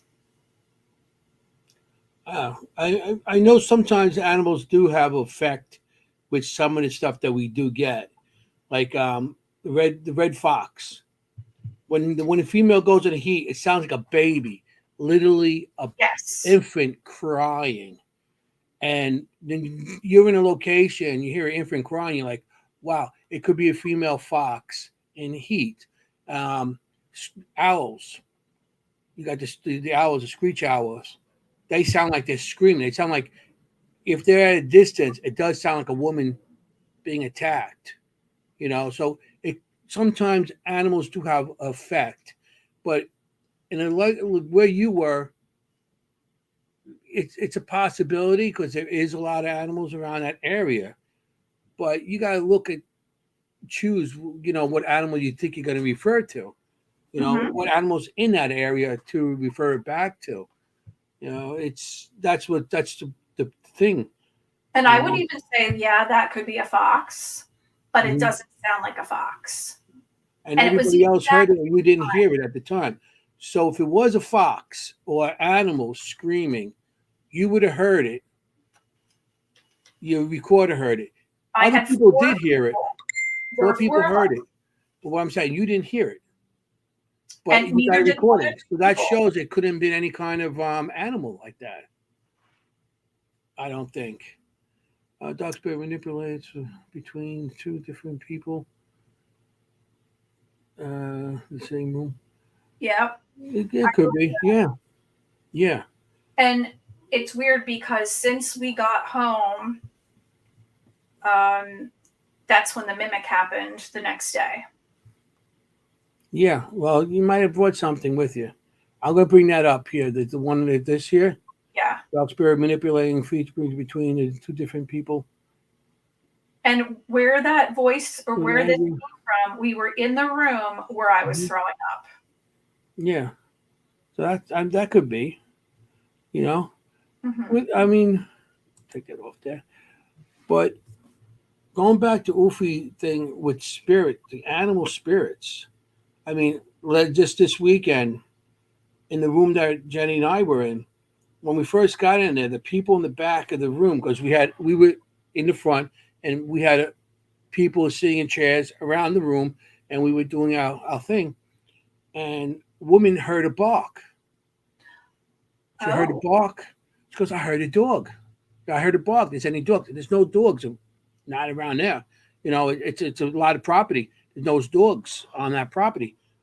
And she heard a dog bark. So we're like, oh, well, you know, and I write a note down and stuff. Second group comes in. Another woman, not even knowing about what happened to the thing. I heard a bark from the same corner. All right. I'm like, now this is getting interesting because two separate groups came in, two separate times. They didn't talk to each other, but they both heard a bark. So as we were going on through our thing, another person heard a growl in that same corner. I'm like, now this is interesting because there was nothing to do with any of two groups. They didn't know what's going on, and this one hears a growl now. At the end of the night, you know, at the end of the night, we're packing up, and one of the people came in, and Nicole from the Full Moon, and she goes, and they go over the corner where the growling, the barking was. There's a picture on the wall of the little girl that lived there with her dog that died there and was buried on the property. So I didn't even know that picture was even in that corner. So to hear the barking and growling from that corner, you know, I didn't hear it. I didn't do a review on my camera yet. My camera's still in the car. But just to get those growls and some from people in the audience telling you this, two separate, I thought it was pretty cool. And then there's a picture in that corner of a girl. And a small picture too. So if you're looking from across the room, you couldn't see it was a dog or anything. You just see there's a picture and that's it. You can't tell what's in it. So we also a lot of disability voices coming through speak. Yes. We had since we're going wireless, we had one of the women in one of the rooms. Jenny's right. We had a woman in one of the other rooms, and you could hear because the person has the headphones on, so you really don't hear the spirit box. Can't hear it, and I had the noise canceling, so you couldn't hear nothing. And the woman just kept on saying what she was hearing, but we kept on hearing voices coming through the speakers, coming from that room, a disembodied voice that somebody was talking around this person, like right up against that person, and saying something. That when the person came into the room after we got done, we said, we heard disembodied voices. Of course, I wrote everything down, but we heard disembodied voices. She goes, there was somebody hovering over me the whole time. I felt something hovering over me, like somebody was in there talking. We found out that the room, the man of the house, it was a billiard room. It was a music room and a billiard room. So it was like a kind of like a men's type of thing. And there was a woman in there. So there might have been that he had a problem with women being in his territory, for men only type of thing. So maybe that's why he was hovering over and saying things, because we kept on hearing names and stuff coming through besides what the woman was saying from the spirit box. So it was an interesting night. It really was. Who is the Facebook user that's commenting about the dark spirits and the frequency? I can't get it out. I can't bring up my Facebook. I'm trying to bring it up to see who it is, and it doesn't seem to be letting me. Yeah, it's not letting me bring up my. Let me see if I can get on this way. It's not letting me see it for some reason, some strange reason. The Facebook user, just give us your first name.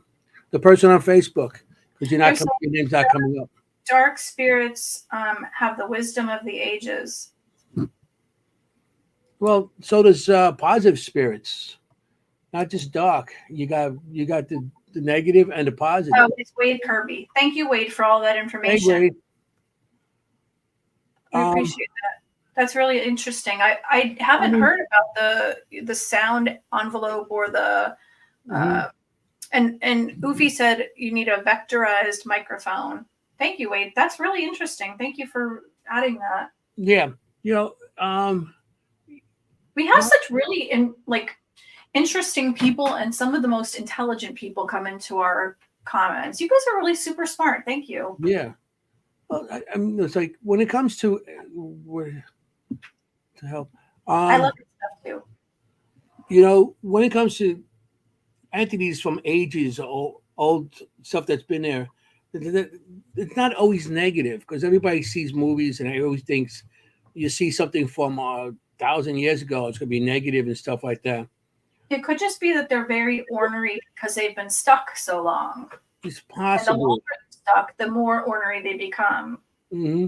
And I look at it like the way I look at it too. Look, an old guy like me, and some young kid comes in and starts trying to tell me things. I'm like, get out of here. Like, what do you know? So maybe just spirit, that's old spirit, looking at us like we're new. What the hell do we know? They were around for a long time. Maybe they know more. I think we all have our own expertise. No way, you're not. I think that was brilliant that you added that. There are so many of us here that, we do have our expertise and we've been doing certain things for such a long time. And a lot of us didn't know that. That was brilliant to add that. Thank you. And Ufi, a vector mic can act like audio radar and locate bearing and distance to a sound source or act like. Thank you.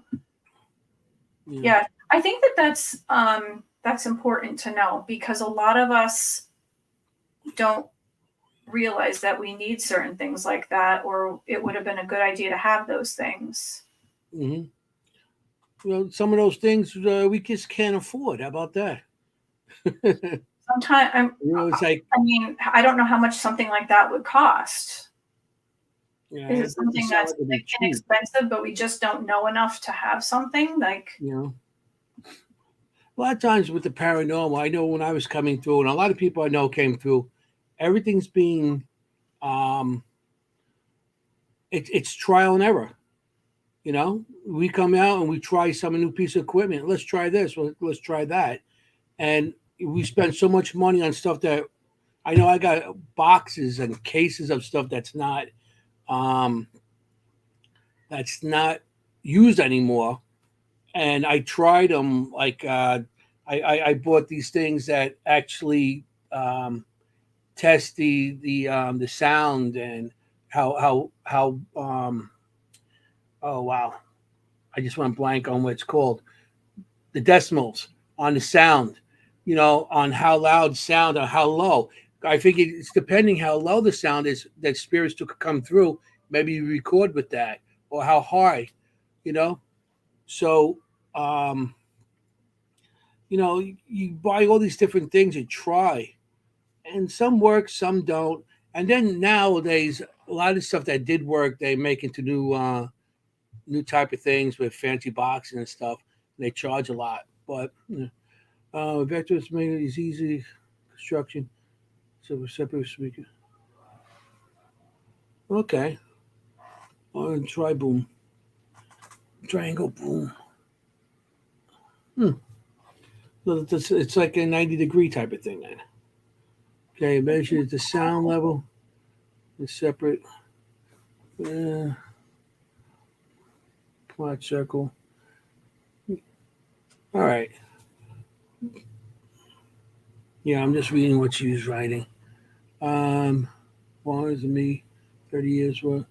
But always trying something new when you first get into it, and then we just continue going with what we got, and constantly learning. I don't care how many years we've been doing this. I've been doing this 40 plus years, and I'm always learning something new from new people, or just getting great ideas of something that somebody just brought into investigation. Look at Camella. Did I say it right, Camella? Camella and Todd. They brought that little bell thing there. I think that was a great idea. I mean, wow. Little bell, bing, bing. Of course, now it's connected to this fancy thing to make it ding. but something that's could be a trigger object made into a piece of equipment, like the stuffed animal you got, the cat. I try. Well, first I'll talk to Todd and Carmela about their comment. So the picture in the tunnels at Penhurst, we went to the tunnels in Rockwell. Rockwell building is no longer there, but the tunnel is. So we went through a particular door to get in, and you can go left, which was a short distance, or you can go right, and it was like you can go in and then there's a turn and then it's a long way to the very end. And I guess the buildings all connect through tunnels. So it was a wicked storm. There was a wicked storm coming. So when we first walked in, I went in with my son and Todd was behind us. Ironically, Todd's my husband's name as well. So we walked in and immediately I said, I really don't like it in here. I feel like I'm going to be sick. There's something here. And everybody wanted to go right. And I said, everything is going to be on the left. So we all went right and we set up and it looked like we were camped out for the apocalypse. There were REM pods and, laser lights and SB7s, like everything you could think of set up in this one long hallway, and we got nothing. And my son said, Mom, do you want to go down the other end of the hallway? And I go, yeah, I'll go with you. So we only had like an hour or something, or 45 minutes for each area. So we got up and we walked through everybody's stuff and set off all their lanterns and all their equipment, and everybody was pissed off. So we went down to the other end and we sat. And you could literally see me turn green. And we're sitting there on the edge and we're using Dave Giuliano's Tempest. And we're sitting there and we're just asking questions. And it came up that there was something like Gateway. We asked, who are you? And it said asylum worker. It said something about it was all very dark answers, like that they were trying to draw us in. No, Ufi, the puking was not something that I had eaten. I hadn't eaten all day. And this was I think I had one or two pieces of pizza and that was kind of it. And then I felt fine. It was just that one place. And it was I wasn't even feeling sick. I got sick. And then Todd was taking pictures. And if you guys aren't friends with him, I'll have to put something up on my page and I'll put it up on Dimensions page. It is a swirling black mass. And it almost looks like a tornado with shit flying around inside of it. It's weird. And both my son and I felt very, very sick there. And it's weird. It's weird to look at. We couldn't wait to get out of there. It was just bad. My son said there were two doors at the end and that you could kind of see a little bit of light coming through. And then there was a chair against it. And he said he saw someone looking through the doors behind a chair. It's just a big black swirling mass with stuff flying around inside of it, like a tornado. It looks like it made both of us sick. It's very weird. What was the other thing we were going to talk about? We were just talking. You were talking about that. I was talking about the different stuff I've been using through the years. I was just looking at some of the things here. Yeah, Todd and Camilla and Raul, they went to the Montgomery house last weekend. And I heard they got a lot of good evidence there. And the dead bell, that's what it's called, the dead bell, what they have. The dead bell. Yeah, and it's pretty cool. It really is. I thought it was a nice piece of equipment. I like the dead bell. Yeah, yeah, dead bell. It's something different because I'm at a point that I'm not looking for any more equipment. Something like that, I might go I for. get that. You know, because I think I have enough equipment. I'm called the why go place. They call me the equipment guy. You know, because I come with more equipment than I use half the time.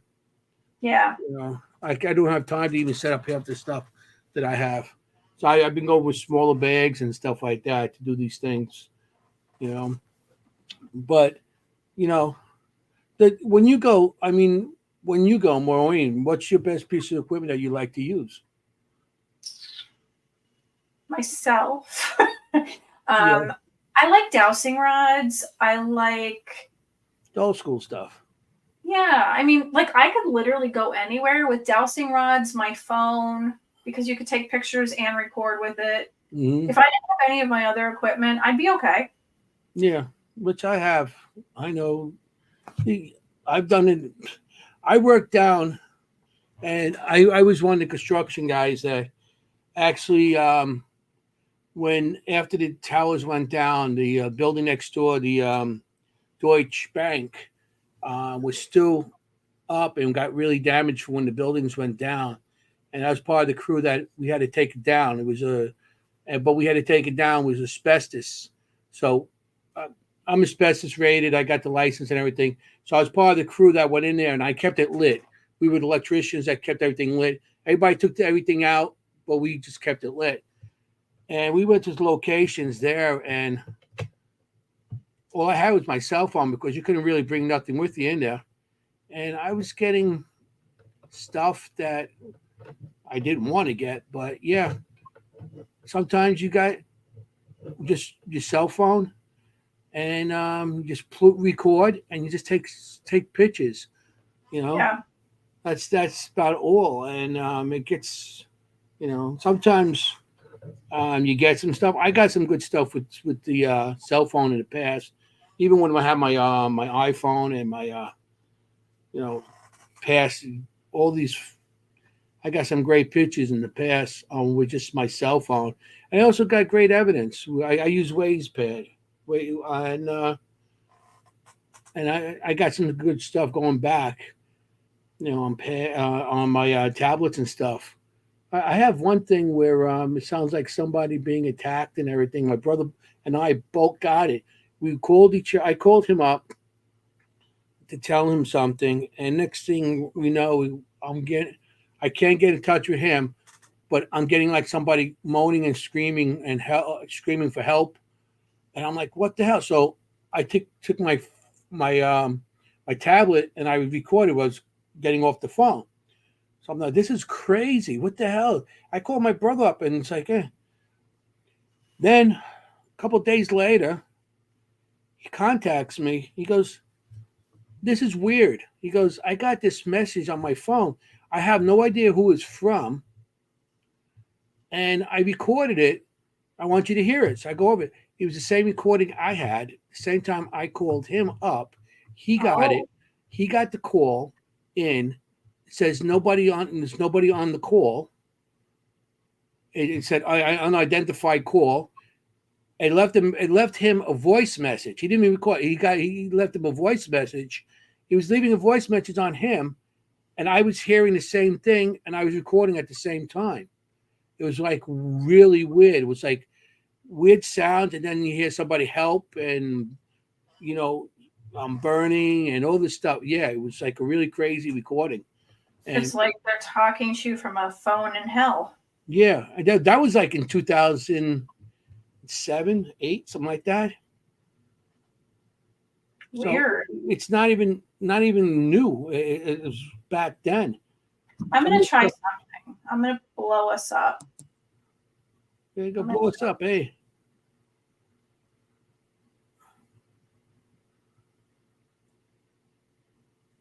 Okay. Yeah, everything. I can't see what's down the hall. You got a glare. Oh, I got a glare.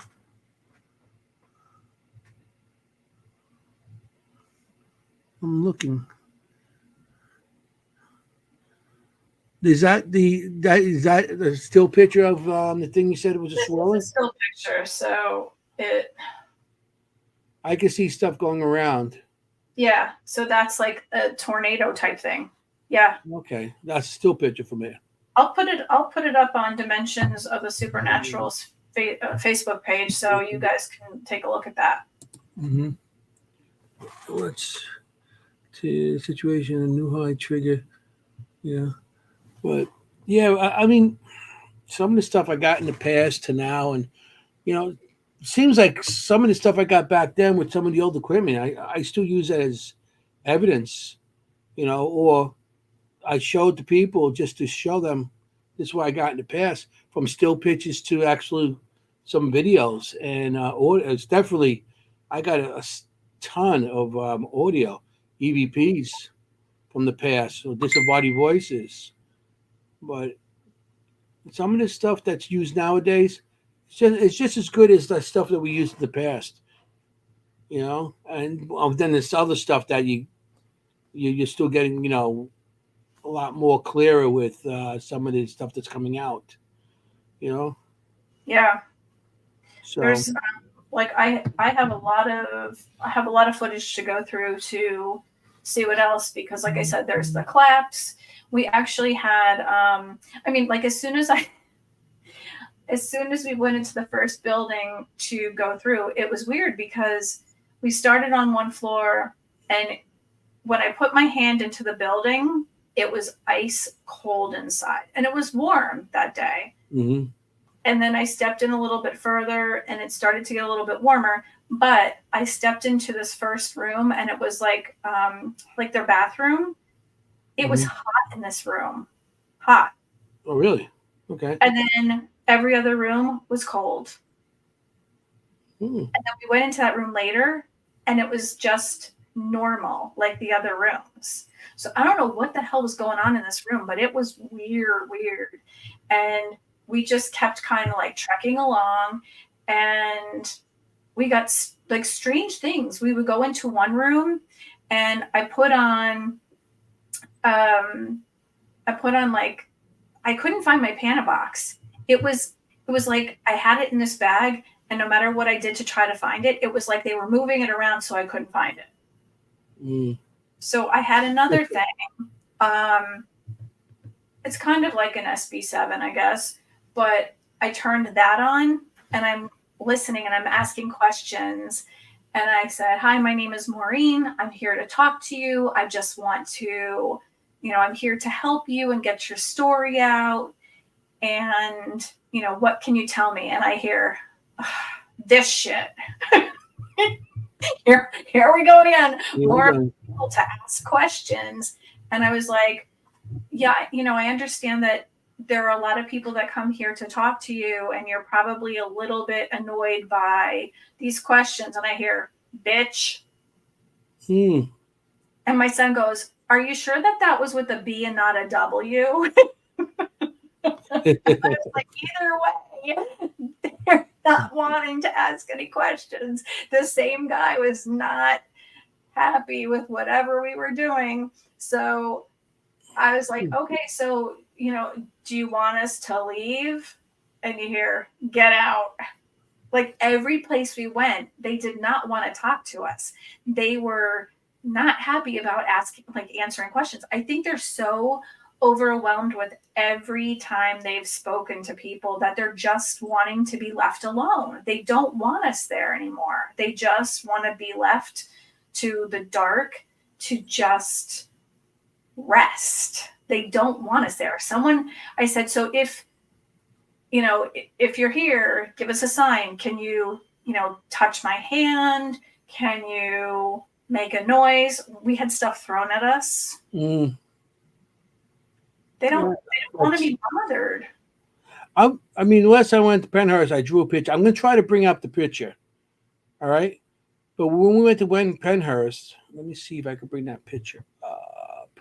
Like even the little kids, because I know, having either mental problems or low IQ, maybe they can't speak. I put the cat out, didn't touch it. Really? Nothing. They didn't touch REM pods. They didn't want to come close. I said, if you can touch my hand, can you hold my hand? I'll hold your hand if you're scared. Nothing. They wanted nothing to do with us. It's not letting me do it. Maybe next time. But yeah, Penhurst is interesting because when we went there, the time we went there, that's when still at the beginning, pretty much of the Ryan and Lotus were doing the box. They were doing the box at the time, the radio, the DRV, and they went up to we went to one building. I was on the first floor, and they went to the third floor. And right before that, my friend passed away. You know, Joey, the one I'm always talking about. And they were on the third floor. And Joey was, when he was sick, him and I, he said, you know, he was a great investigator. He was one of the best. And he told me that, you know, if anything happens, I want you to contact me. And I said, listen, if you're going to do something like that, we have to get a code between you and I. You and I know it, nobody else. So if you do come through, I could tell it's you and not somebody else saying that's you. So we were, I was on the first floor doing some of the investigation. Ron Lourdes and Giuseppe, Uncle Giuseppe was on the third floor. And we were asking, you know, to come through. And I was like, you know, come through with the, you know, what's the code? What's our word, Joey? If you're here, come through and talk to us. It came through. Wow. The word, the word that I told Joe C and Ron what it was, and they were like, they couldn't believe it came through. And for me and for them, it was like amazing that our friend had just passed, that was an investigator, actually came through with just the code that I knew was him. And then I knew it was him because he told me to go F off, because that's what Joey and I always messing with each other. But yeah, Penhurst, he came through, and he came through a couple times that night. Then Giuseppe started feeling something like bothering him, and he started leaving. So I'm like, Joe, you okay? He goes, no. As he's leaving, he left, and he had his body cam on. He leaves. So when we do the review, you see him, you can see him walking towards me with the body cam. I'm like, Joe, you okay? He goes, no. And after that, he's dead. He's dying, something like that. As he's walking by, and you hear it on the playback. You didn't hear it. We didn't hear it at the time because he's dying. And I'm like, holy, that was crazy. That response right there in Penhurst. Plus, I drew that picture of I seen a child, a little, because the building we were in were supposed to be boys. They were there, and they ranged from infants to 80 years old. They were just dropped off there, and there was men, you know. It's disgusting. And they squeezed them into this one building, and I actually seen a child in the corner huddled up, crying. And of course, I didn't get it on film, but I drew the picture of it. It was sad. It was a very sad feeling to have, and you feel the feeling. Sometimes you go into these rooms there, and you gain the feelings of what these people were going through. You know, like you threw up, you probably got overwhelmed with what, you know, and you're just there, and you just all of a sudden you're sad and depressed, or, you know, it was sad. And you know, that wasn't even called asylum at that time. It was called a school. No, it was called Penhurst School for the Feeble-Minded and Epileptic. So I mean, it was even cool. It's like, The disgusting things that they did to these people makes me so angry that I wish I was able to go back in time and take these people out myself. And knowing how the minds worked for these children and even adults, you know, when you have a scared animal, they bite. That's right. Same thing with these people. They were scared. They weren't vocal. They couldn't verbalize their fear. So they bit. They yanked all their freaking teeth out. Yeah. That made me so angry. Oh, that happened to a lot of places. Even happened in jails. West Virginia Penitentiary. They had a section. When we went to West Virginia Penitentiary, in one of the buildings there, they still have the chairs, the dental chairs. Oh, they have them there. And they had the dental chairs there we did EVPs there, and we were getting disembodied voices saying, what are you doing here? What and pulled teeth we're getting. And teeth, they did it all over. If they bit, take all your teeth out. They explained that if because there were men and women there, and they used our term because of their low IQ and not wanting to continue to have them breed that way, that they would just make it so they couldn't breed anymore. Mm-hmm. And they just removed their insides. Or if they did become pregnant, they just killed the babies. Mm-hmm. And some of the ways that they did it, it was like back alley coat hanger type things. At Trans-Allegheny Lunatic Asylum, at Trans-Allegheny, in West Virginia, there was a child that was born to one of the patients that were there, and they're not sure who the father was, but she grew up there. And she was like, I think about 7, 8 years old, and she ended up dying, I think, from influenza or something like that at the prison. But she was born. They had her born, and she lived there, and she was a normal child. It was sad. Yeah. Goofy wanted to know, has any paranormal group ever investigated a slaughterhouse? I'm sure there has, or one of the WW2 concentration camps. That's interesting. There probably are a lot of people that have done that, but we're not in Europe, so. Well, no, there's one here.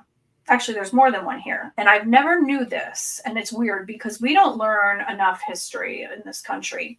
So you're talking about Japanese internment camps? The one in Hawaii.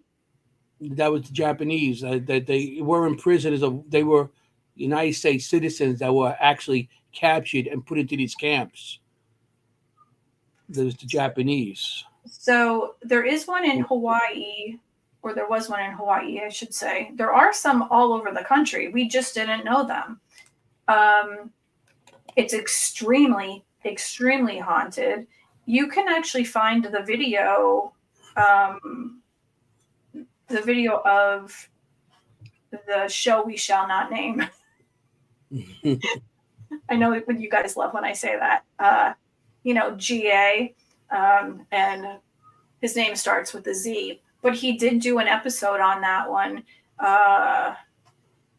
Can't think of the name of the camp, but it's weird. They have all these little tiny bungalow type things, and these people slept in like little tents almost.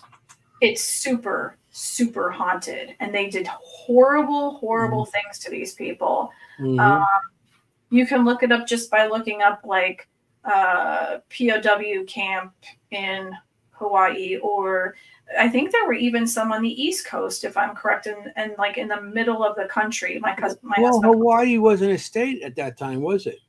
I don't think so. In 1958, it became a state. and that was during World War II. Was like in the 40s, 42 Yeah. to like 48, something like that. 42, 43, 44. But the things they did to these people, it was just gross. I mean, I can't imagine how anyone with a heart can do some things to people, like the things that were done. Like Pennhurst is just, I don't know. I can't even. There was a 5-day special done by this guy named Baldini, and he went in and they said he immediately started to throw up because of the smell, but then it just broke his heart that it was like that. And he brought this into the public so that they can see what was going on. And he outed them in like, I don't know, 68 or something like that. But this place didn't even close until 87. But I guess he shed some light on what was going on. They were given $5 per person from the state, and 80% of that money went towards the staff. So can you imagine what they were probably eating? They didn't even have clothing or diapers or whatever. They were just chained into beds, adults and children both. 50 kids chained into beds in one room at a time.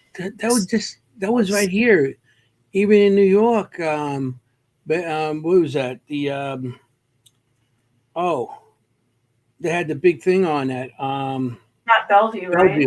Bellevue. The kids were walking. They were no clothes, going to bathroom all over and everything like that. So places. I did the Kings Park. That was one of those places where they overflow from Bellevue and everything else went out to Long Island, and they're abandoned. Some of them abandoned buildings now, and you go in them and stuff, and you go in there and you're hearing all kinds of stuff and you're seeing, and it's such. What's it? Investigation wise, it's. Just to get answers, it's what we like to do, but sometimes it's emotional and stuff. It gets to us also. That's Mufi says the Aztecs and the Mayan ruins and stuff. Yeah, there must have been people that have investigated there. I don't know anybody of my people that have anything that has gone to South America or down there to do any of that. I've been there. I felt very, obviously I was very interested and very curious, and I felt a strange connection to it. But I was there on vacation. I didn't have any of my gear with me, obviously, but I would definitely go back now that I know what to look for, and I would take some equipment with me, maybe just because you can't take everything on a plane with you, but I would take dowsing rods. I think I would probably, tune myself in a little bit more, but I think that would be cool to see. Yeah, I think something like that old. I think dowsing rods and the pentagram, the pendulums, and even a Ouija board might even be good at that stuff. Yeah, you go to those old ruins; they don't have no idea what any of the stuff, anything electronics, anything back then. Anything with a light was evil to them. If sometimes you have to go and do what they've done at that time to, sometimes to do the history of the location and see what kind of religion and what they actually did to actually communicate with their dead. Maybe that'd be good too, just to do the history of what kinds of stuff would be used to investigate with. Yeah, I wouldn't necessarily want to scare them, and they might speak Spanish, but it might be a derivative of Spanish because we don't know. It could be different. Like, look at, it could be like Sanskrit was going way, way back. There might be something a little bit different than that. So you'd have to really be careful as to what you're going to get from it. And what you might conjure from it.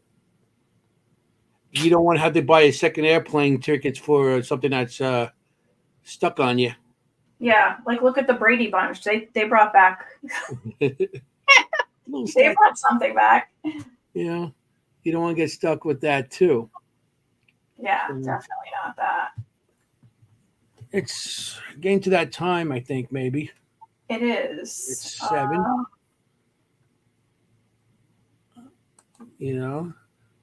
But we have good shows coming up. Absolutely amazing shows coming up. Thanks for watching, everyone. Mm-hmm. And if anybody, we are going to be pre-recorded for tomorrow night. So if you want to go on our regular show time, 7:30, we will be there. So if anybody missed some of this show, you could go back there and review it, I guess. So I think that's it, huh? Yeah, this was a fun one. Yeah, it was good. We had a great beginning, and I think a good end and good talk at the end. Yeah, I like talking about some of the things that that we have happen, and we don't get a chance to really talk about it, or have other people kind of come in and talk about what they find or what they know. And it's good because the people who do get to investigate and they find things that are not really, the norm, it might be good to do something like this once in a while. Yeah. I mean, I guess there's a chance to answer some of the questions in the audience. We don't always get a chance to answer everybody because everybody comes in and then you got a guest talking and you don't want to interfere, let the guests continue talking what they got to say. Because sometimes the show goes a different direction from the questions and everything. But it's not that we don't try to answer the question. Sometimes we don't get a chance to, because the way the it's going with the guest. So, yeah. Right. Do you want to talk about next week? Well, we let it be a surprise. I got to contact him, and if he does come, which he said he was, I believe he will be. It's going to be about Bigfoot. Bigfoot. It's going to be about Bigfoot, and it's not going to be about Todd. not her husband, Bigfoot. Which the real Todd? Bigfoot, the hairy guy. Okay. So it should be next week. Now we have 2 Todds, so we have to decipher. Yeah, not you. That's why I said you're Todd. See, I'm pointing. You're pointing the wrong way. No, I'm pointing the right way. No. To me, it's the right way. You're next to me. You're on my left. It's the wrong way. Okay. Her, not Todd. Her Todd. Not Camilla's Todd. The other Todd. Well, guys, we love you so much. Okay. And thank you for being here again. As always, this is Dimensions of the Supernatural, not on the regular night or the regular time. Yeah, but we had a good time. Yeah, we did. We will see you next week on our normal Thursdays from 7:30 to 9:30. Okay. I'm Maureen Grudzinski, a little witchy, and this is Anthony Simonelli. Okay. I just going to say, be safe out there. We want to look for ghosts. We don't want to be a ghost. I'm going to hit it. Right. Hey, how you doing? Hey. Oops, I went a second time there. Hey, how you doing? Hey. See you next week. Ciao. Forget